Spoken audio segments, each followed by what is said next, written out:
ሰላም ተማሪዎች እንደምን ቆይታችኋል? በ2017 ማለት ነው ኢንትራንስ ኤግዛም ወስዳችሁ ነገር ግን በቀጥታ ወደ ዩኒቨርሲቲ የሚያስገባ ሪዛልት ያላገኛችሁ ተማሪዎች ማለት ነው።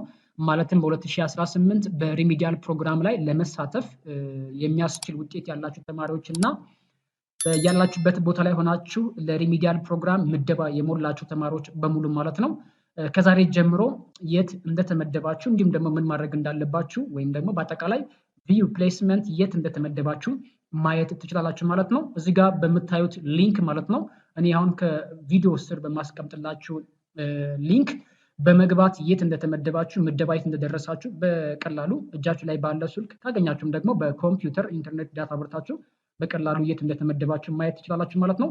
ከቀን 19 ጥቅምት ማለት ነው 2018 ጀምሮ ለሪሚዲያል ፕሮግራም ተሳታፊ የሆናችሁ ተማሪዎች በሙሉ የት እንደተመደባችሁ ማየት ትችላላችሁ ማለት ነው።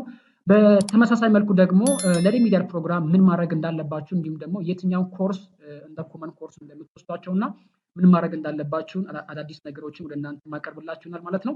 ምናልባት እንዴት አድርጋችሁ የት እንደተመደባችሁ ወይም ደግሞ ምደባችሁን ለማወቅ ለምትፈልጉ ማለት ከመጀመሪያው እስከ መጨረሻው ድረስ እንዴት ማየት እንዳለባችሁ ለምትፈልጉ ተማሪዎች ካላችሁ አሁን እኔ ከመጀመሪያው እስከ መጨረሻው ድረስ ስቴፕ ባይ ስቴፕ በደንብ አድርጌ ነው የማሳያችሁ። ይህን ቪዲዮ ላይክ እንዲሁም ደግሞ ለቤቱ አዲስ ከሆናችሁ ሰብስክራይብ በማድረግ አብረን እንቀጥላለን ማለት ነው።